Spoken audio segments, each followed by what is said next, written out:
আসসালামু আলাইকুম ওয়া রাহমাতুল্লাহি ওয়া বারাকাতুহু।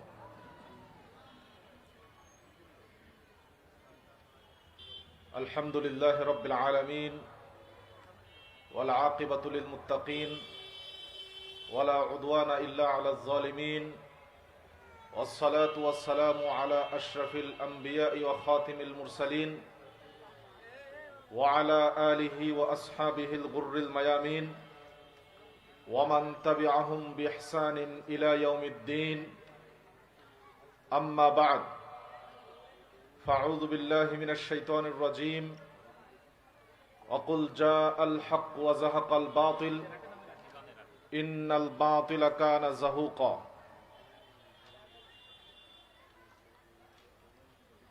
তাওহীদি কাফেলা জমিয়ত সুবহানে আহলে হাদিস বাংলাদেশ যশোর জেলা কর্তৃক আয়োজিত আজকের এই জেলা সম্মেলনের ঐতিহ্যবাহী এই পৌর মাঠে সম্মানিত সভাপতি, প্রধান অতিথি, উদ্বোধক, বিশেষ অতিথিবৃন্দ, সম্মানিত আলোচকবৃন্দ, বিভিন্ন প্রান্ত থেকে আগত দিন প্রিয়, ইসলাম প্রিয়, শ্রদ্ধেয় মুরব্বিয়ানে কেরাম, দেশ জাতি মুসলিম মিল্লাতের কর্ণধার ছাত্র যুবক ভাই ও বন্ধুগণ, স্নেহের কচিকাচারা পর্দার অন্তরালে মা ও ভগ্নীগণ,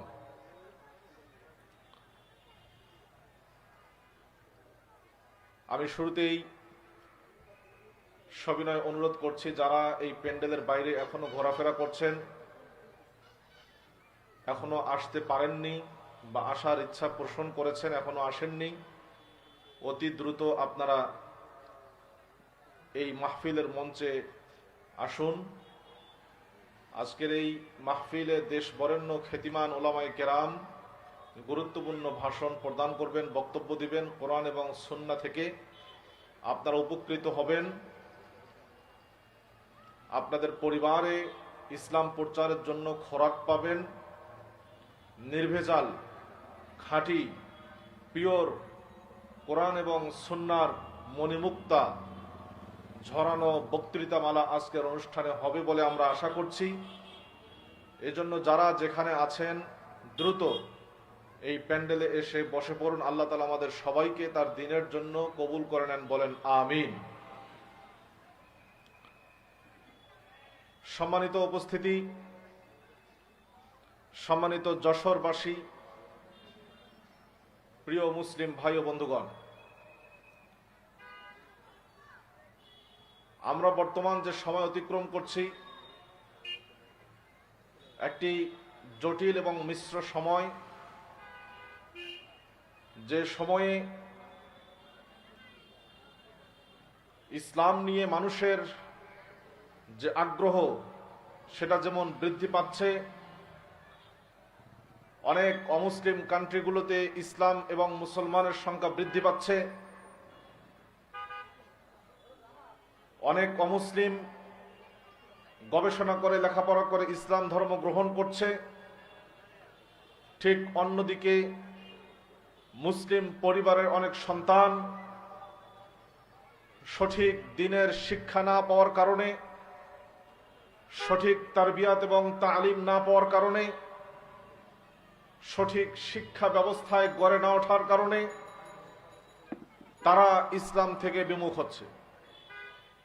আবার দ্বীন ইসলাম শিক্ষা দেওয়া হচ্ছে, ইসলামী বই পুস্তক পড়ানো হচ্ছে, এমন অনেক শিক্ষা প্রতিষ্ঠানে নিজস্ব মাযহাব এবং দল কেন্দ্রিক শিক্ষা প্রদান করার কারণে ইসলামের প্রকৃত রূপ, ইসলামের বাস্তব রূপ ছাত্রদের সামনে, শিক্ষার্থীদের সামনে ফুটে উঠছে না। একটা নির্দিষ্ট গণ্ডির মধ্যে থেকে সেটাকেই তারা চূড়ান্ত বলে মনে করছে, বেড়ে উঠছে। একজন মুসলিম হিসাবে, একজন নিরপেক্ষ মুসলিম হিসাবে একদিকে যেমন আমাদের পরিবারগুলোকে বাঁচানো দরকার, ঠিক তেমনি আমাদের শিক্ষা ব্যবস্থায় নির্দিষ্ট দল, নির্দিষ্ট মাযহাব, নির্দিষ্ট মাসলাক, নির্দিষ্ট মানহাজ কেন্দ্রিক নয়, বরং ইসলামের প্রকৃত শিক্ষা সাহাবায়ে কেরাম রিদওয়ানুল্লাহি আলাইহিম আজমাইন তারা যে স্বচ্ছ ঝর্ণাধারা থেকে ইলমে নববী শিক্ষা গ্রহণ করেছিলেন, সেই শিক্ষা গ্রহণ করে শিক্ষা ব্যবস্থা যদি ঢেলে সাজানো হয়, শিক্ষা প্রদান করা হয়, তবেই প্রকৃত মানুষ, প্রকৃত নাগরিক, প্রকৃত মুসলিম এবং নিরপেক্ষ মুসলিম হিসাবে আমরা একটি প্রজন্ম উপহার দিতে পারব। সম্মানিত ভাইরা আমার, এই পৃথিবীতে হক এবং বাতিল, সত্য এবং মিথ্যা এর দ্বন্দ্ব নতুন নয়, অনেক পুরনো, অনেক পুরাতন। আজকের জামানায় হক এবং বাতিলের দ্বন্দ্ব যেমন চরম মাত্রায় পৌঁছেছে, বাতিল তার সর্বগ্রাসী আগ্রাসন নিয়ে সত্য এবং হকের বিরুদ্ধে সর্বপ্রকার ষড়যন্ত্রের জাল বিস্তার করেছে। হককে মিটিয়ে দেওয়ার জন্য, সত্যকে ধামাচাপা দেওয়ার জন্য, পৃথিবীর বুক থেকে মুছে দেওয়ার জন্য সর্বপ্রকার পরিকল্পনা তারা সাজিয়েছে। এটা নতুন কিছু নয়, বরং পৃথিবীর সূচনা লগ্ন থেকেই আদম এবং ইবলিসের মাঝে যে দ্বন্দ্ব, সেই দ্বন্দ্ব থেকেই হক এবং বাতিলের চিরন্তন দ্বন্দ্ব শুরু হয়েছে। বাতিল যখন এসেছিল, মূর্তি এবং মূর্তি পূজকদের বেশে, হক তখন প্রকাশ পেয়েছিল নূহ আলাইহিস সালামের বেশে। তিনি মূর্তি এবং মূর্তি পূজকদের বিরুদ্ধে ৯৫০ বছর তার দাওয়াতি জিন্দেগি কাটিয়েছেন তাওহীদের পক্ষে, শিরকের বিরুদ্ধে। বাতিল এসেছিল নমরুদের পক্ষে।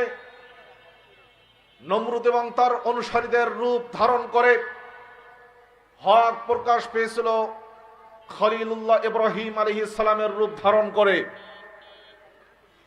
বাতিল এসেছিল ফেরাউন এবং তার দলবলের রূপ ধারণ করে।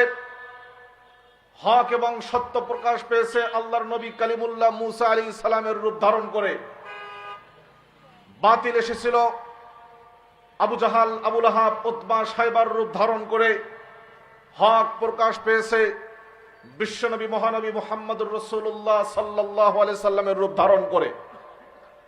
বাতিল এসেছিল মিথ্যা নবুয়তের দাবিদার মুসাইলামাতুল কাজ্জাব। বাতিল এসেছিল যাকাত অস্বীকার করা। বাতিল এসেছিল ধর্ম ত্যাগ করার রূপ ধারণ করে। হক প্রকাশ পেয়েছে সিদ্দিক আকবর হযরত আবু বকর সিদ্দিক রাদিয়াল্লাহু তাআলা আনহুর রূপ ধারণ করে। বাতিল এসেছিল রোম এবং পারস্যের দৈত্য মূর্তি ধারণ করে। হক প্রকাশ পেয়েছে ফারুক আজম হযরত ওমর ফারুক রাদিয়াল্লাহু তাআলা আনহুর রূপ ধারণ করে। বাতিল এসেছিল শিয়াদের রূপ ধারণ করে, আব্দুল্লাহ বিন সাবা নামক ইহুদির রূপ ধারণ করে মুসলিম বিশ্বকে টালমাটাল অবস্থায় ফেলে ইসলাম ধর্মকে খ্রিস্ট ধর্মের মতো বিকৃত করার জন্য। ঠিক তেমনি হক প্রকাশ পেয়েছে মুর্তজা হায়দার আলী রাদিয়াল্লাহু তাআলা আনহুর রূপ ধারণ করে। বাতিল এসেছিল মুতাজিলা ফিরকার রূপ ধারণ করে খালকে কোরআন সৃষ্ট এবং মুসলিম বিশ্বের মধ্যে হিন্দুয়ানি এবং গ্রিক আকীদা বিশ্বাস ঢুকে দেওয়ার জন্য। সেই মুহূর্তে হক প্রকাশ পেয়েছে ইমামু আইম্মাতি আহলিস সুন্নাহ ওয়াল জামাআহ ইমাম আহমদ বিন হাম্বলের রূপ ধারণ করে। বাতিল এসেছিল গ্রিক দর্শন, যুক্তিবিদ্যা, মান্তিক এবং তাতাকদের রূপ ধারণ করে। হক প্রকাশ পেয়েছে যুগের শ্রেষ্ঠ ইমাম ইবনু তাইমিয়া রাহমাতুল্লাহি আলাইহি সাইফুদ্দিন কুতুস, রুকনুদ্দিন বারবাসের রূপ ধারণ করে। বাতিল প্রকাশ পেয়েছে ক্রুসেডারদের রূপ ধারণ করে। হক প্রকাশিত হয়েছে ফাতেহে বাইতুল মাকদিস সুলতান সালাউদ্দিন আইয়ুবের রূপ ধারণ করে। বাতিল এসেছে পাক ভারত উপমহাদেশে ইংরেজদের রূপ ধারণ করে ব্রিটিশ বেনিয়ারা ইস্ট ইন্ডিয়া কোম্পানির নাম দিয়ে এদেশের ধর্ম, সংস্কৃতি, রাজনীতি, অর্থনীতি, সমাজ সব কিছুকে যখন ধ্বংস করার নীল নকশায়, নীল চক্রান্তে যখন ব্যস্ত, এদেশের মানুষকে, এদেশের ধর্মপ্রাণ মুসলমানদেরকে ইসলাম থেকে বিচ্যুত করার সর্বত পরিকল্পনা যখন ইংরেজরা নিয়েছে, এদেশের সম্পদকে লুট করার সম্পূর্ণ ব্যবস্থা যখন করেছে, তখন হক প্রকাশ পেয়েছে ভারত গৌরব হুজ্জাতুল ইসলাম শাহ ওলিউল্লাহ মুহাদ্দিস দেহলভীর রূপ ধারণ করে। বাতিল ইংরেজদের রূপ ধারণ করে এসছে। হক প্রকাশ পেয়েছে শাহ আব্দুল আজিজ মুহাদ্দিস দেহলভীর রূপ ধারণ করে। শিখরা যখন, হিন্দু জমিদাররা যখন ইংরেজদের পক্ষাবলম্বন করেছে, তখন হক প্রকাশ পেয়েছে শহীদ বালাকোট আল্লামা সৈয়দ আহমদ বেরেলি এবং শাহ ইসমাইল শহীদ রহমতুল্লাহ আলাইহির রূপ ধারণ করে। বাতিল প্রকাশ পেয়েছে গোলাম আহমদ কাদিয়ানির নামে। হক প্রকাশ পেয়েছে ফাতেহে কাদিয়ান আল্লামা সানাউল্লাহ অমৃতসরের নামে, যার এক একটা বাহাস এবং মুনাজারায় গ্রামকে গ্রাম, শহরকে শহর, এলাকাকে এলাকা মানুষ কাদিয়ানি ধর্ম পরিত্যাগ করে, খ্রিস্ট ধর্ম পরিত্যাগ করে তারা নতুন করে তাদের ইসলাম ধর্মে ফিরে এসেছে। যুগে যুগে হক এবং এই বাতিলের লড়াই নতুন নয়, চিরন্তন এবং কিয়ামত পর্যন্ত চলবে। বর্তমান জামানায় বাতিল এসছে। একটা হলো নব্য চিন্তক এবং দার্শনিক, তথাকথিত বুদ্ধিজীবী, তথাকথিত বাউল তত্ত্বের নাম দিয়ে যারা ইসলামকে বিকৃত করে, বিকৃত মানসিকভাবে ইসলামকে প্রকাশ করতে চায়, ঠিক তেমনি অন্যদিকে যারা পবিত্র কোরআন এবং সুন্নাহর অমোঘ বিধানকে অস্বীকার করে কেবল কোরআনের কতিপয় বিধানকে মানতে চায়, ঠিক তেমনি ভাবে রাজনৈতিক অবস্থায় যারা সেকুলার রাজনীতির চর্চা করে ইসলামকে রাজনীতির ময়দানে স্থান দিতে চায় না, ঠিক তেমনি ভাবে যারা আঞ্চলিক এবং জাতীয়তাবাদের বিষ বাষ্পে নিজেকে জড়িয়ে ফেলে, যারা আঞ্চলিক এবং জাতীয়তাবাদের জাহিলিয়াতে নিমজ্জিত, সেকুলারিজমের জাহিলিয়াতে নিমজ্জিত, কমিউনিজমের জাহিলিয়াতে নিমজ্জিত, ঠিক তেমনি এই মুহূর্তে হক প্রকাশ করার দায়িত্ব কাদের? হক প্রকাশ করতে পারবে তারাই যাদের কাছে হক আছে। যাদের কাছে হক নেই, যাদের কাছে সত্য নেই, সত্যের কোনো মানদণ্ড নেই, তারা কখনো সত্য প্রকাশ করতে পারবে না। যাদের কাছে হক আছে, যাদের কাছে সত্য আছে, যাদের কাছে সত্যের মানদণ্ড আছে তথা কোরআন এবং সুন্নাহ আছে, তারাই হক প্রকাশ করতে পারবে। আর কোরআন এবং সুন্নাহর অমোঘ বিধান একচ্ছত্রভাবে কোরআন এবং সুন্নাহর রাজত্বে যারা রাজ করে তারা হলো আহলুল হাদিস এবং সালাফিরা। কথা বলেন ঠিক কিনা?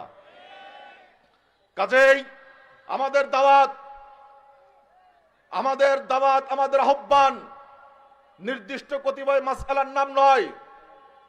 কবর পূজক, মাজার পূজক, শিরকের মধ্যে নিমজ্জিত জাতির বিরুদ্ধে আমাদের দাওয়াত।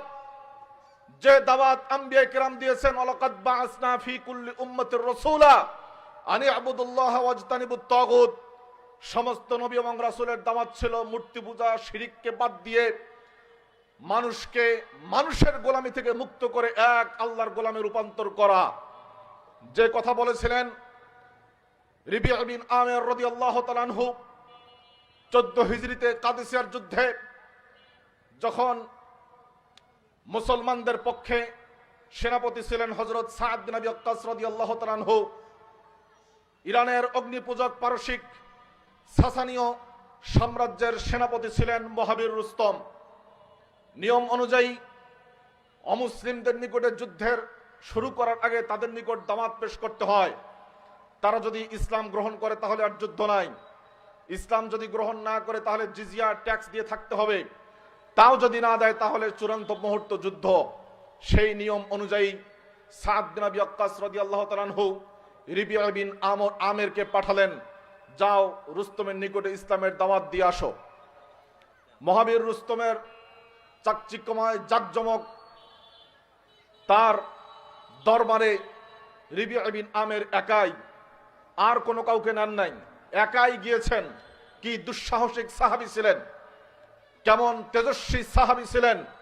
একাই যাওয়ার পরে রুস্তম প্রশ্ন করলেন, রিবিআ, তোমরা ছেলে মরুর রাখাল, মক্কায় ছাগল ভেড়া চড়াতে, দুধ পান করতে, ডাকাতি করতে, লুটতরাজ করতে তোমরা জীবন জীবিকা নির্বাহ করতে, আর আমরা ইরানিরা সাসানীয় সাম্রাজ্যের লোকেরা আমাদের হাজার বছরের রাজনৈতিক ইতিহাস আছে, পলিটিক্যাল ব্যাকগ্রাউন্ড আছে, আমাদের রাজত্ব আছে।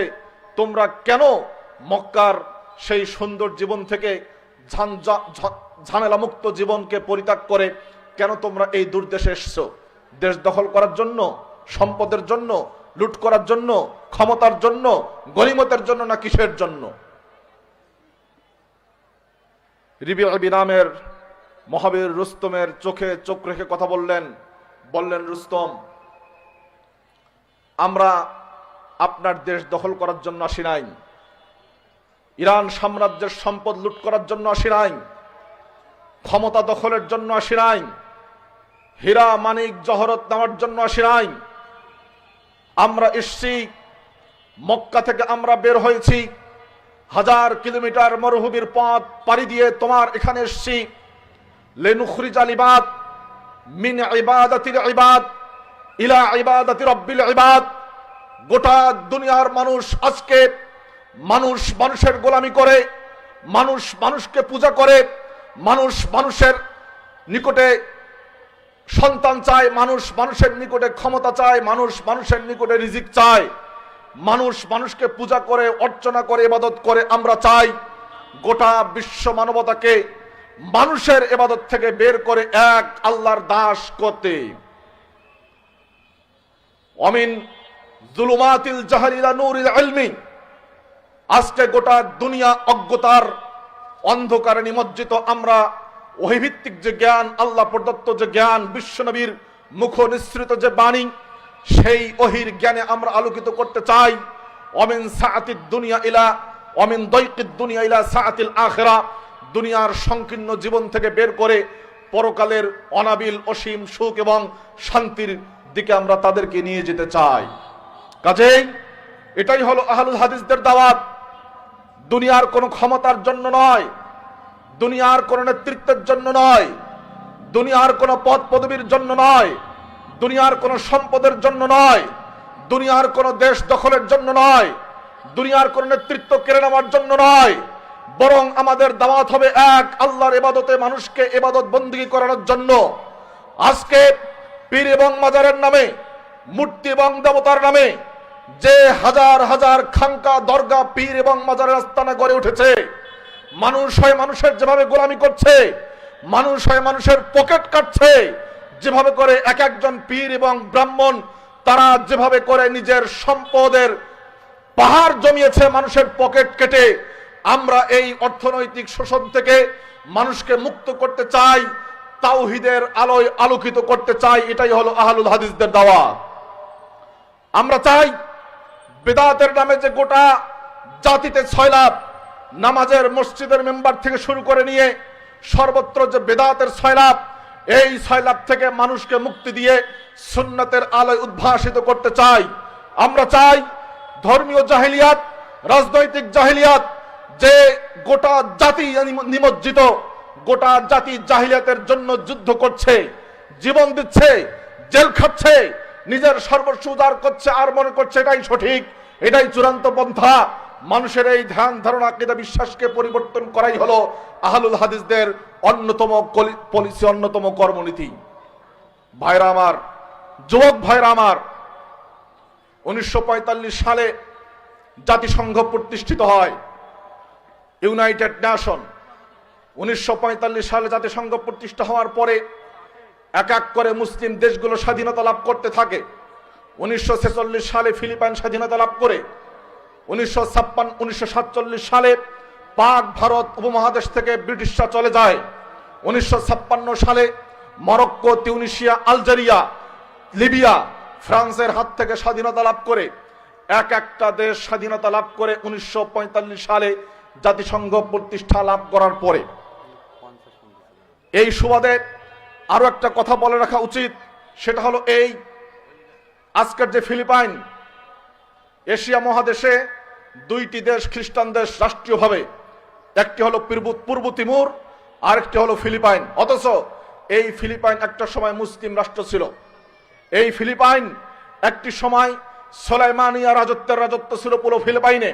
কিন্তু স্পেনে যেভাবে করে 800 বছর শাসনের পরে মুসলিমদেরকে ঘর বাড়ি ছেড়ে পরিত্যাগ করতে হয়, আপনার ইংরেজদের খ্রিস্টানদের ষড়যন্ত্রের কাছে হার মেনে মুসলিমরা যেভাবে খ্রিস্টানদের কাছে স্পেনকে নিজের সাজানো গোছানো সুরম্য স্পেনকে তুলে দেয়, ঠিক তেমনি ভাবে একই কায়দায় ফিলিপাইনকেও এই খ্রিস্টানরা দখল করে নেয় 1946 সালে।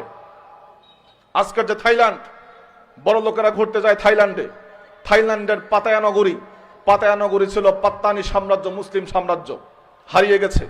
স্পেন হারিয়ে গেছে আমাদের কাছ থেকে, ভারত হারিয়ে গেছে। আজকের 6 ডিসেম্বর মনে করে দিতে চাই, 1992 সালের আজকের 6 ডিসেম্বর ঐতিহ্যবাহী ঐতিহাসিক মুসলমানদের অন্যতম হৃদয়ের স্পন্দন বাবরি মসজিদকে ভাঙ্গা হয়েছিল এই আজকের 6 ডিসেম্বর। কিন্তু বাবরি মসজিদকে ভাঙলেই কি ইসলামকে, মুসলমানদেরকে পৃথিবীর বুক থেকে নিশ্চিহ্ন করা যাবে? এক বাবরি মসজিদ ভাঙ্গা হবে, হাজারো বাবরি মসজিদ আল্লাহর জমিনে কায়েম হবে। বাইতুল মাকদিস ভাঙ্গা হবে, বাইতুল মাকদিসের যে রূহ, যে সত্তা, যে প্রাণ এবং যে ঈমান আকীদা গোটা বিশ্বের মুসলমানদেরকে জাগ্রত করবে। দুর্ভাগ্যজনকভাবে হলো সত্য, বাংলাদেশের কতিপয় উগ্রবাদী মুসলমান জেনে কিংবা না জেনে কিংবা মাযহাবের দোহাই দিয়ে, দল পরস্তির দোহাই দিয়ে, যেখানে কোরআন এবং সুন্নাহ ভিত্তিক সালাত হয়, যেখানে ইসলামের খাঁটি সালাত হয়, বিশ্বনবীর তরিকায় যেখানে সালাত হয়, সেই মসজিদগুলোকে বিভিন্ন অপবাদ দিয়ে ভাঙ্গা হয়। আজকেও মৌলভীবাজারে একটি মসজিদের উপরে হামলা হয়েছে, আপনারা অনেকেই দেখেছেন। সম্মানিত ভাইরা, আপনারা মনে করতে পারেন 1945 সালে জাতিসংঘ গঠিত হওয়ার পরে এক এক করে মুসলিম দেশগুলো স্বাধীন হলো, ভালোই তো।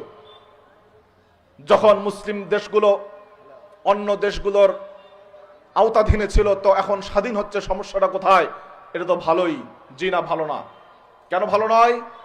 জাতিসংঘ গঠিত হয়েছে, জাতিসংঘ যখন দেখছে ব্রিটিশ ইংল্যান্ড থেকে এসে ভারত উপমহাদেশে শাসন করা তাদের জন্য পোষাচ্ছে না, ফ্রান্স থেকে উড়ে গিয়ে মরক্কো, তিউনিসিয়া, আলজেরিয়ায় শাসন করা পোষাচ্ছে না, ঠিক তখন তারা নিজের শাসন ক্ষমতা গুটিয়ে নিয়েছে এবং এমন এমন আইন করেছে, এমন এমন শর্ত আরোপ করেছে গোটা বিশ্বের মাঝে, যেই শর্তগুলো গোটা বিশ্বের মুসলমানদেরকে মানতে হয় এবং এই শর্তের বাইরে আপনি যেতে পারবেন না।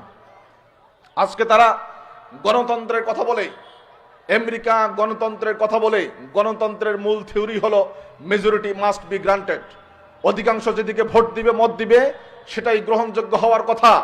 কিন্তু জাতিসংঘের প্রায় 200টি রাষ্ট্র, সদস্য রাষ্ট্র, তাদের মধ্যে 5টা রাষ্ট্র হলো ভেটো প্রদানকারী ক্ষমতা রাখে। আমেরিকা, ইংল্যান্ড, ফ্রান্স, রাশিয়া এবং চীন। এই 5টি রাষ্ট্রের কোনো একটা রাষ্ট্র যদি ভেটো দেয়, নামত করে, না বলে, তাহলে বাকি 196, 97, 98টা রাষ্ট্র যদি পক্ষে ভোট দেয়, তাহলে সেটা কার্যকর হয় না। যেমন ফিলিস্তিন ইস্যুতে গোটা বিশ্বের অধিকাংশ রাষ্ট্র বলছে ফিলিস্তিনকে পৃথক স্বাধীন রাষ্ট্রের মর্যাদা দিতে হবে। পৃথিবীর অধিকাংশ রাষ্ট্র, প্রায় 150টির মতো রাষ্ট্র বলছে ফিলিস্তিনকে পৃথক স্বাধীনভাবে ঘোষণা করা হোক। কিন্তু আমেরিকা ভেটো দিয়ে রাখছে। এক আমেরিকার ভেটোতেই বাকি 150টা ভোট বাতিল বলে গণ্য হয়েছে। তাহলে যে গণতন্ত্রের সবক তারা দেয়, মেজরিটি মাস্ট বি গ্রান্টেড, অধিকাংশের মতেই চূড়ান্ত, এই গণতন্ত্রের সবক কি শুধু আমাদের জন্য, আমেরিকার জন্য নয়? যদি তাই হয়, তাহলে অধিকাংশ রাষ্ট্রের ভোট পাওয়ার পরেও কেন ফিলিস্তিনকে আজ পর্যন্ত, এখন পর্যন্ত একটি স্বাধীন, সার্বভৌম, স্বতন্ত্র রাষ্ট্রের মর্যাদা দেওয়া হলো না? কাজেই গণতন্ত্রের এই বুলি, ফাঁকা বুলি, এটা মুসলমানদেরকে এবং সাধারণ মানুষদেরকে আইওয়াশ করার জন্য গণতন্ত্রের এই ফাঁকা বুলি আমাদের সামনে পেশ করা হয়েছে। সুতরাং ভাইরা আমার, আজকে আহলে হাদিস যুবকদেরকে, আহলে হাদিস তরুণ সমাজকে, ছাত্র সমাজকে নতুন করে ভাবতে হবে, নতুন করে চিন্তা করতে হবে। আমাদের বিরুদ্ধে যত ষড়যন্ত্র, আজকে আপনারা জানেন কিনা আমি জানি না, আমেরিকার নিকটে ইসলামে তো অনেকগুলো দল আছে, ইসলামের অনেকগুলো গ্রুপ আছে। আমেরিকার কাছে কোন গ্রুপ সবচেয়ে বেশি ভয়ঙ্কর ক্ষতিকর আপনারা কি জানেন? কোন গ্রুপ? সালাফি গ্রুপ। আহলে হাদিসরা আমেরিকার কাছে সবচেয়ে বড় ক্ষতিকর এবং মারাত্মক ভয়ানক। কারণ হলো এই, যারা সালাফি, যারা আহলুল হাদিস, তারা মিশ্রিত ধর্মের অনুসরণ করে না। যারা সালাফি, যারা আহলুল হাদিস, তারা বিশ্বনবী সাল্লাল্লাহু আলাইহি সাল্লামের তরিকা, সালাফ সাহাবাই কেরামের তরিকা, সালাফে সালেহিনের যে তরিকা, তারা যে পথে চলেছেন সেই পথে চলতে চায়।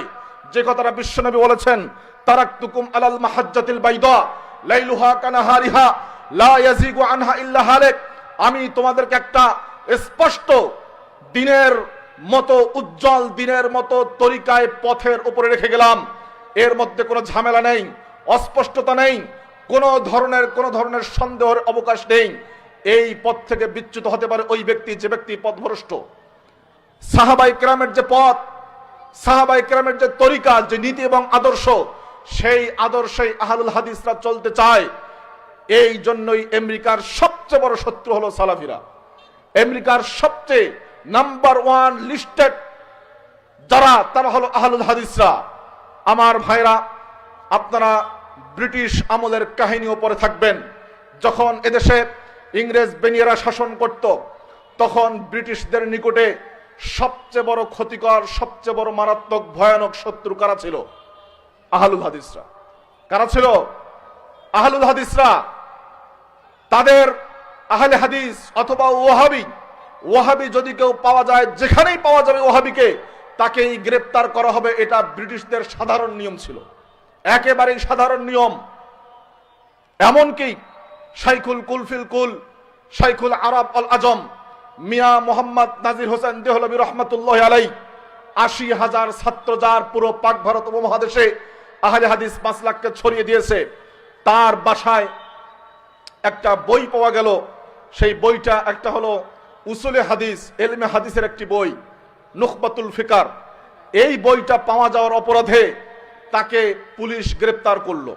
পুলিশ গ্রেপ্তার করার পরে বলল যে এই তো যেন তেন কোনো বই না, এই বই আমরা পড়তেই পারতেছি না, এত মারাত্মক বই, তার মানে এই বইয়ে আমাদের বিরুদ্ধে সমস্ত ষড়যন্ত্র করা হয়, এর মাধ্যমে আমাদের ষড়যন্ত্র করা হয়।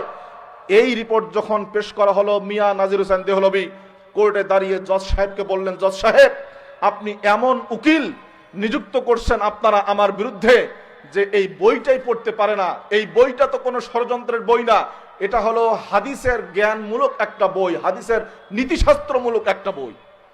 আজকের যুগে যেমন অনেক সময় নামাজের বই পাওয়া গেছে, উজুর বই পাওয়া গেছে, রোজার বই পাওয়া গেছে, তায়াম্মুমের নিয়ম পাওয়া গেছে, এই বই দেখে বলা হয় যে জঙ্গি বই পাওয়া গেছে। হয় না? অনেক সময় বলে যে জঙ্গি বই। এত মূর্খ এরা।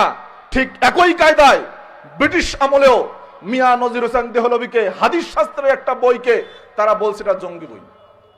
এই আহলুল হাদিসরা, ব্রিটিশরা, তারা সীমান্ত অঞ্চলে বিশেষ করে যে আন্দোলন, দুর্বার আন্দোলন গড়ে তুলেছিল, তারা ইংরেজদের বিরুদ্ধে যে আন্দোলন গড়ে তুলেছিল, আজকের এই বর্তমান যুগে এসেও এই আন্দোলন নিয়ে গবেষণা হবে, কিন্তু দুর্ভাগ্য মুসলমানদের, আমরা সেই আন্দোলনের ইতিহাস সম্পর্কে কদাচিত জানি না। আমরা সেই পূর্বসূরীদের ইতিহাস অনেকে অস্বীকার করি, অনেকেই জানি না, অনেকেই শুনলেও গুরুত্ব দেই না।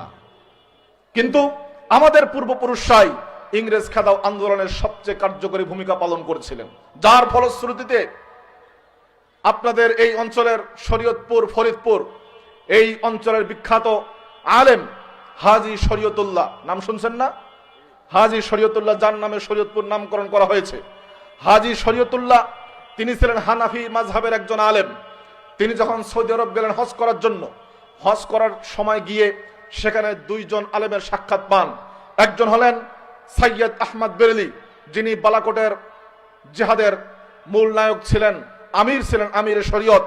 আর একজন ছিলেন শাহ অলিউল্লাহ মুহাদ্দিস দেহলভী রহমতুল্লাহ আলাই। এই দুইজনের সাক্ষাৎ পান। তখন গোটা আরবে ওয়াহাবি আন্দোলন, মোহাম্মদ বিন আব্দুল ওয়াহাবের আন্দোলন তুঙ্গে। মোহাম্মদ বিন আব্দুল ওয়াহাবের আন্দোলন গোটা সৌদি আরবের ভিতকে নাড়িয়ে দিয়েছে শিরিক এবং বেদাতের বিরুদ্ধে। তার এই আন্দোলন দুর্বার গতিতে যখন চলছে, তখন ঠিক সেই সময় সৈয়দ আহমদ বেরেলির সাথে হাজী শরীয়তুল্লাহ মক্কায় সাক্ষাৎ করেন। সাক্ষাৎ করার পর তিনি বুঝতে পারেন আমাদের দাওয়াতের ফোকাসটা কোন দিকে দিতে হবে, কোন কাজে দাওয়াত করতে হবে। তিনি গ্রামে ফিরে আসেন। হজ করার পর ফিরে আসার পরে তিনি দেখলেন যে প্রতিটা বাড়িতে বাড়িতে হয় শিরিক হয়, না হলে বেদাত হয়, কেউ আল্লাহর তাওহীদ বোঝে না। এরপর তিনি ইসলামের মৌলিক যে বিধান, ইসলামের আসল যে বিধান, ফরজ যে বিধান, এই বিধান কায়েমের জন্য আন্দোলন শুরু করলেন। এই বিধান কায়েমের জন্য দাওয়াত দেওয়া শুরু করলেন। প্রতিটি বাড়িতে বাড়িতে, মহল্লায় মহল্লায়, এলাকায় এলাকায় আন্দোলন গড়ে তুললেন শিরিক এবং বেদাতের বিরুদ্ধে, তাওহীদ এবং সুন্নাহর পক্ষে। ইসলামের মৌলিক বিষয় বাদ দিয়ে মানুষ ওরস, মান্নত, মাজার ইত্যাদি ইত্যাদিতে গোটা এলাকায় যখন সয়লাভ, তখন তিনি এইগুলোর বিরুদ্ধে আন্দোলন গড়ে তুললেন। তার এই জন্যই আন্দোলনের নাম দেওয়া হলো ফরাইজি আন্দোলন। ফরাইজি আন্দোলন মানে যিনি ইসলামের মূল বিষয়, ফরজ বিষয়গুলোর দিকে মানুষকে আহ্বান করেন, তার আন্দোলনের নাম হলো ফরাইজি আন্দোলন। সেই ফরাইজি আন্দোলনের প্রাণ পুরুষ হাজী শরীয়তুল্লাহ একদিকে যেমন মুসলমানদের ধর্মীয় সংস্কার করা শুরু করলেন, ঠিক তেমনি অন্যদিকে ইংরেজ এবং হিন্দু জমিদাররা, যখন হিন্দু জমিদাররা দাড়ি রাখার জন্য মুসলমানরা যেন দাড়ি রাখতে না পারে, দাড়ির উপরে কর বসিয়েছিল। দাড়ি রাখতে হলে এত টাকা বার্ষিক কর দিতে হবে। কেউ গরু জবাই করতে পারতো না কোরবানির দিনেতেও। ঠিক এইরকম অত্যাচার যখন চলছে মুসলমানদের বিরুদ্ধে, তখন ঠিক একদিকে তিনি তাওহীদ এবং সুন্নাহর আন্দোলন করেছেন, অন্যদিকে ইংরেজ এবং তাদের দালাল সেই জমিদারদের বিরুদ্ধে দুর্বার আন্দোলন গড়ে তুলেছিলেন। কাজেই হাজী শরীয়তুল্লাহর যে আদর্শ, তার যে নীতি, তার যে কর্ম পলিসি, সেই কর্ম পলিসি হলো আহলুল হাদিসদের কর্ম পলিসি। আমাদের একদিকে যেমন শিরিকের বিরুদ্ধে তাওহীদের পক্ষে, বেদাতের বিরুদ্ধে সুন্নাহর পক্ষে, কুফুরের বিরুদ্ধে ঈমানের পক্ষে দুর্বার আন্দোলন গড়ে তুলতে হবে, একদিকে যেমন সমস্ত বাতিল ফিরকা, সমস্ত বাতিল আকীদা, সমস্ত বাতিল বিশ্বাস, সমস্ত বাতিল মতবাদের বিরুদ্ধে আন্দোলন গড়ে তুলতে হবে, ঠিক তেমনি ভাবে শোষণ, দুর্নীতি, অপসংস্কৃতি, কুশিক্ষা এবং যত ধরনের অন্যায় অবিচার আছে তার বিরুদ্ধে আমাদেরকে আওয়াজ তুলতে হবে। কথা শুনতেছেন আপনারা? আমি কি বুঝাইতে পারছি কি বলতে চাচ্ছি? বুঝলে আলহামদুলিল্লাহ। ভাইরা আমার, এই জন্য আমাদেরকে শুধু কতিপয় মাসআলা মাসাইলের নামের নাম কিন্তু আহলুল হাদিস নয়। পূর্ণাঙ্গ ইসলামকে যারা সহি তরিকায় পালন করে তারাই হলো আহলুল হাদিস। আল ইয়াউমা আকমালতু লাকুম দীনাকুম ওয়া আতমামতু আলাইকুম নি'মাতি ওয়া রাদিতু লাকুমুল ইসলাম দীনা। এর পূর্ণাঙ্গ অনুসরণ যারা করবে তারাই হলো প্রকৃতপক্ষে আহলুল হাদিস। আবার ফেরাক বাতিলা, বাতিল ফেরকা যারা ইসলামকে বিকৃত করতে চায়, তাদের বিরুদ্ধেও আমাদের অবস্থান একেবারেই শক্তিশালী থাকতে হবে। সানাল্লাহ অমৃতসরী রহমাতুল্লাহ আলাই একবার খ্রিস্টানদের সাথে বাহাজে গেছেন। খ্রিস্টানদের সাথে বাহাজ, সে বাহাসে এক খ্রিস্টান পাদ্রী সানাল্লাহ অমৃতসরী রহমাতুল্লাহ আলাইকে প্রশ্ন করছেন যে, হুজুর, হুসাইন রাদিয়াল্লাহু তাআলা আনহু কারবালার প্রান্তরে অত্যন্ত নির্মমভাবে শাহাদাত বরণ করলেন। হযরত হুসাইন হলেন বিশ্বনবী সাল্লাল্লাহু আলাইহি সাল্লামের আদরের নাতি। খুব ভালোবাসতেন, স্নেহ করতেন হুসাইনকে। আর বিশ্বনবী সাল্লাল্লাহু আলাইহি সাল্লাম হলেন আল্লাহর প্রিয় পাত্র, রাসূলের প্রিয় নাতি। কারবালার প্রান্তরে নির্মমভাবে শাহাদাত বরণ করেন। আর আল্লাহ তাআলা তার রাসূলের প্রিয় ব্যক্তির নাতিকে বাঁচাতে পারেন না। তোমাদের কেমন রাসূল, কেমন আল্লাহ? বলেন না নাউযুবিল্লাহ। বুঝেন নাই কথা? প্রশ্ন করছে যে আল্লাহ তাআলা যদি তার রাসূলকে ভালোই বাসেন, তাহলে তার রাসূলের প্রিয় নাতিকে কেন কারবালার প্রান্তরে বাঁচাতে পারলেন না? সানাল্লাহ অমৃতসরী রহমাতুল্লাহ আলাই জবাব দিলেন যে পাদ্রী সাহেব, আল্লাহ তো বাঁচাইতে চেয়েছিলেন, কিন্তু বললেন যে মোহাম্মদ, আমি তো তোমার নাতিকে বাঁচাতে চেয়েছি কিন্তু পারতেছি না। কেন পারতেছি না? আমি আমার নিজের ছেলেকেই বাঁচাতে পারি নাই, ঈসা আলাইহিস সালামকে। খ্রিস্টানরা বিশ্বাস করে কি ঈসা আলাইহিস সালাম আল্লাহর পুত্র, নাউজুবিল্লাহ। আমি আমার ছেলেকেই বাঁচাইতে পারি না ইহুদিদের হাত থেকে, কাজেই তোমার নাতিকে আমি বাঁচাতে পারবো কোত্থেকে? এইবার পাদ্রীর জবাব লাজবাব হয়ে গেছে। একবার এক শিখের সাথে শিখ পণ্ডিতের সাথে বাহাস, সানাল্লাহ অমৃতসরী রহমাতুল্লাহ আলাইহি প্রশ্ন করছে শিখ পণ্ডিত যে আপনি তো অনেক বড় তার্কিক, একটা প্রশ্ন করি। কি প্রশ্ন? ভেড়া এবং শূকর, ভেড়া চেনেন তো নাকি? ভেড়া এবং শুয়োর দেখতে একই রকম, হয়তো কালারটা আলাদা, কিন্তু দেখতে কাছাকাছি। ভেড়া খাওয়া জায়েজ আপনাদের ধর্মে, শুকুর খাওয়া জায়েজ না কেন? সানাল্লাহ অমৃতসরী জবাব দিয়েছেন, কোরআন হাদিস দরকার নাই, জবাব দিয়েছেন যে অনেক সময় নিজের স্ত্রীর চেহারা নিজের বোনের চেহারা দেখতে একই রকম হয়। অনেক সময় হয় কিনা? নিজের স্ত্রীর চেহারা নিজের বোনের চেহারা দেখতে একই রকম কিনা? একই রকম। নিজের স্ত্রীর সাথে যা করতে পারবেন নিজের বোনের সাথে তা করা জায়েজ? জায়েজ না। কাজে চেহারা একরকম হলেই সব কাজ করা যায় না। শুকুর এবং ভেড়ার চেহারা একরকম হলেও শুকুর খাওয়া যাবে না, কিন্তু ভেড়া ঠিকই খাওয়া যাবে। এইরকম পণ্যমতি সম্পন্ন ছিলেন সানাল্লাহ অমৃতসরী রহমাতুল্লাহ আলাইহি। তার অনুসারী আমরা। অন্যায় অত্যাচারের বিরুদ্ধে যেমন আমাদের অবস্থান অত্যন্ত সুদৃঢ়, ঠিক তেমনি আহমদ বিন হাম্বলের অনুসারীও আমরা, যিনি তার যুগে একাই হকের পক্ষে লড়ে গেছেন। একাই একাই একাই। কোরআন আল্লাহর সৃষ্টি নাকি আল্লাহর কালাম? কোরআন হলো আল্লাহর কালাম। কোরআন কি? আল্লাহর কালাম। আল্লাহর কালাম মানে আল্লাহর একটা গুণ, একটা সিফাত। আল্লাহর সিফাত, আল্লাহর গুণ সৃষ্ট নয়, মাখলুক নয়। যারা মুতাজিলি তারা বলল আল্লাহ, কোরআন হলো আল্লাহর সৃষ্টি। এই নিয়ে চরম দ্বন্দ্ব। তৎকালীন সময়ে যারা রাজনৈতিক নেতা ছিলেন, শাসক ছিলেন, তারা মুতাজিলিদের পক্ষে। অনেক বড় বড় ইমাম এবং আলেম মাইরের ভয়ে শাসকের পক্ষ অবলম্বন করছে। সর্বশেষ চারজন ব্যক্তি হকের পক্ষে ছিলেন। চারজনের মধ্যে সর্বশেষ ইমাম আহমদ বিন হাম্বল রহমাতুল্লাহ আলাইহি।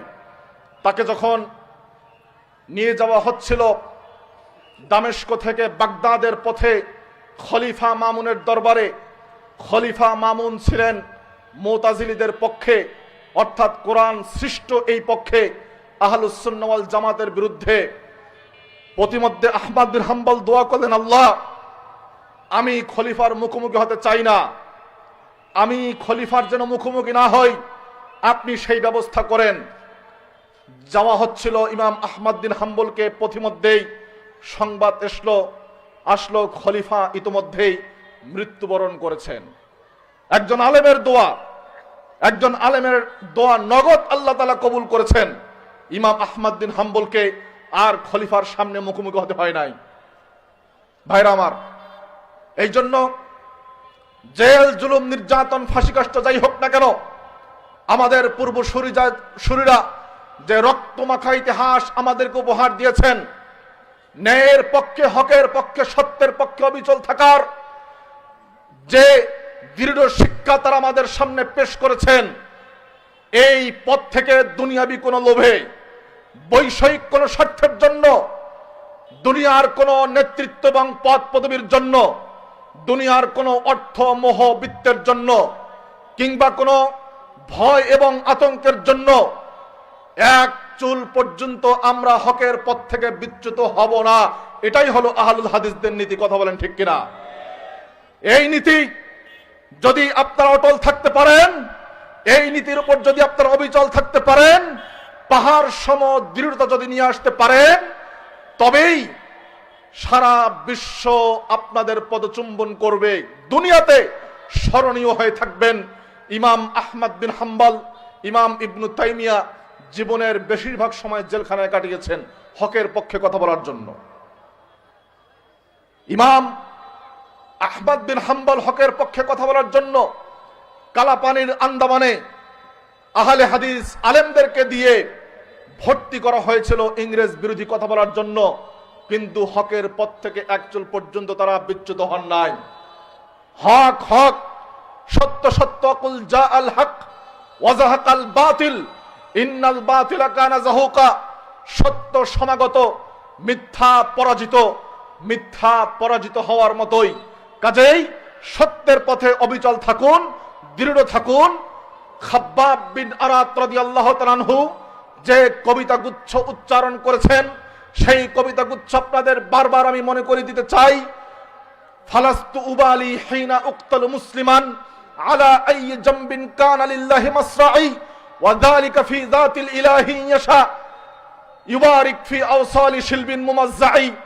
আমাকে যদি আল্লাহর রাস্তায়, আল্লাহর দ্বীনের জন্য, ইসলামের জন্য, হক এবং সত্যের জন্য কেটে টুকরো টুকরো করা হয়, আমার রক্ত মাংস যদি কুকুর শৃগাল খেয়ে শেষ করে ফেলে, তারপরে আমার কোনো ভয় নাই। হকের পথ থেকে আমি এক চুল পর্যন্ত বিচ্যুত হব না, হব না, হব না। ভাইরা আমার, এই জন্য কোরআন এবং সুন্নাহর একনিষ্ঠ, সত্যনিষ্ঠ, একাগ্র অনুসারী আহলুল হাদিসরা, এতে কোনো সন্দেহ নাই। আমরা যদি বসি, অসংখ্য প্রমাণ দেখিয়ে দিতে পারবো আহলুল হাদিসরাই সত্যপন্থী। আকীদার ক্ষেত্রে, আমলের ক্ষেত্রে, মুআমালাতের ক্ষেত্রে, ইসলামের যত অনুষঙ্গ আছে প্রত্যেকটা ক্ষেত্রে আমাদের মানহাজ, আমাদের মাসলাক, আমাদের স্টাইল, আমাদের মেথড, আমাদের সবকিছুই কোরআন এবং সুন্নাহর সমর্থিত। কারণ আহলে হাদিসরা কোন ইমামের নিকটে, কোন নেতার নিকটে, কোন রাজনৈতিক নেতার নিকটে, কোন ধর্মীয় ইমামের নিকটে আহলে হাদিসরা তাদের মাথা বন্ধক রাখে নাই। যারা কথা বলে মাঠে ময়দানে, তারা কেউ রাজনৈতিক নেতার কাছে তাদের মাথা বন্ধক রেখেছে। যারা ধর্মীয় স্তরে কথা বলে, তারাও তাদের ইমামের কাছে, পীর এবং গাউস কুতুবের কাছে মাথা বন্ধক রেখে কথা বলে। তাকলিদের শাখসির মালা তারা গলায় পরিয়ে দিয়েছে। গলায় পরিয়ে দেওয়ার কারণে তারা সেই জায়গা থেকে বের হয়ে আসতে পারে না। আহলুল হাদিসদের ইমাম, নেতা, সর্বজন মান্য একজন, তিনি হলেন মুহাম্মদুর রাসূলুল্লাহ সাল্লাল্লাহু আলাইহি ওয়াসাল্লাম। কোরআন ঘোষণা দিচ্ছে, ইয়াওমা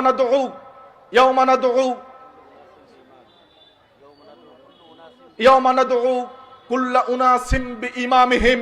কিয়ামতের দিন আমি প্রত্যেক ব্যক্তিকে তার নেতা সহকারে ডাকবো। ইমাম ইবনু কাসির রাহমাতুল্লাহি আলাইহি এই আয়াতের তাফসীরে করেছেন, হাযা শারাফুন আযীমুন লি আহলিল হাদিস লিআন্না ইমামাহুম মুহাম্মাদুন সাল্লাল্লাহু আলাইহি ওয়াসাল্লাম। এটা হলো আহলুল হাদিসদের জন্য একটা চূড়ান্ত মর্যাদার বিষয়। কারণ দুনিয়াতে তাদের কোনো নেতা নাই, নেতা একজন, তিনি হলেন মুহাম্মদুর রাসূলুল্লাহ সাল্লাল্লাহু আলাইহি ওয়াসাল্লাম। সম্মানিত ভাইরা আমার, যশোরের ভাইরা আমার, কাজেই আপনাদের নীতি, আদর্শ, মানহাজ, মাসলাক চূড়ান্ত পর্যায়ের উন্নত, ভালো, শ্রেষ্ঠ। কিন্তু যদি এই মাসলাক এবং মানহাজের চর্চা না করেন, এই মাসলাক এবং মানহাজের যদি প্রচার এবং প্রসার না করেন, তাহলে কপোতাক্ষ নদের মতো যে অবস্থা আপনাদের হবে। যেই নদীতে এক সময় জোয়ার ভাটা ছিল, যেই নদীতে মাঝিরা নৌকা চালাতো, মাছ ধরতো, যেই নদী থেকে মানুষ উপকৃত হতো, দুই কুলকে উপচে গোটা এলাকাকে প্লাবিত করে ফল এবং ফসলের আবাদের পানির যোগান দিত, কিন্তু সেই কপোতাক্ষ এখন মরা প্রায়, মৃত প্রায়। সেখানে অনেক কিছুই পাওয়া যায় না, নীরব সাক্ষী হয়ে দাঁড়িয়ে আছে কালের। ঠিক তেমনি আমরা যদি আমাদের এই কাজের মধ্যে গতি নিয়ে না আসি, যদি স্রোতস্বিনী নদীর অবস্থায় না রাখি, যদি আমরা সেখানে দমিয়ে রাখি, আটকে রাখি, কাজকে ছড়িয়ে না দেই, তাহলে আমাদের অবস্থাও কিন্তু সেরকম স্রোতহারা নদীর মতো হয়ে যাবে। জাগুন, জেগে উঠুন, এই মানহাজ এবং মাসলাকের অনুসরণ করুন, ছড়িয়ে দিন। পরিবার থেকে, সমাজ থেকে, প্রতিষ্ঠান থেকে রাষ্ট্র পর্যন্ত যুবক ভাইরা আপনারা আসুন, আহলুল হাদিসদের নীতি অনুসরণ করুন। দুনিয়াবি এবং বৈষয়িক ধোকায় পা দিবেন না, সেটা যে কোনো ক্ষেত্রেই হোক না কেন। কারণ আপনারা যে মানহাজ মেনে চলেন, সেই মানহাজ, সেই মাসলাক, সেই নীতি এবং আদর্শই সর্বোৎকৃষ্ট। কিয়ামতের দিন এই নীতি এবং আদর্শে বিজয় হবে ইনশাআল্লাহ। নবী করিম সাল্লাল্লাহু আলাইহি সাল্লাম যে কথাটি বলেছিলেন যে মা আনা আলাইহি ওয়া আসহাবি আল ইয়াউমা, আজকের দিনে ওই সময়ের কথা তিনি বলছেন, আজকের দিনে আমি এবং আমার সাহাবায়ে কেরাম যে নীতি এবং আদর্শের উপরে আছি, সেই নীতি এবং আদর্শ যারা মানবে তারাই হলো একটা নাজাতপ্রাপ্ত দল। ওই দিনটার কথাই কোরআন বলছে, আল ইয়াউমা আকমালতু লাকুম দীনাকুম, আজকের দিনে অর্থাৎ নবী করিম সাল্লাল্লাহু আলাইহি সাল্লামের জীবদ্দশাতেই আমি আমার দিনকে পরিপূর্ণ করে দিয়েছি। কাজেই আপনারা যে মানহাজ এবং মাসলাক অনুযায়ী চলেন, মানেন, এটাই সর্বোৎকৃষ্ট, এটাই ইনশাআল্লাহ নাজাতের পথ হবে। সেই ধারণ করুন, আঁকড়ে ধরুন এবং এটার দাওয়াতি কাজ বেশি করে প্রচার করুন। আল্লাহ তাআলা আমাদের সবাইকে সেই সুযোগ এবং তৌফিক দান করেন, আমিন। সকলকে ধন্যবাদ জানিয়ে যশোর জেলার সুববানের উত্তরোত্তর অগ্রগতি উন্নতি কামনা করে আমি এখানে শেষ করছি। ওয়া আখিরু দাওয়ানা আনিল হামদুলিল্লাহি রাব্বিল আলামিন। আসসালামু আলাইকুম ওয়া রাহমাতুল্লাহি ওয়া বারাকাতুহু।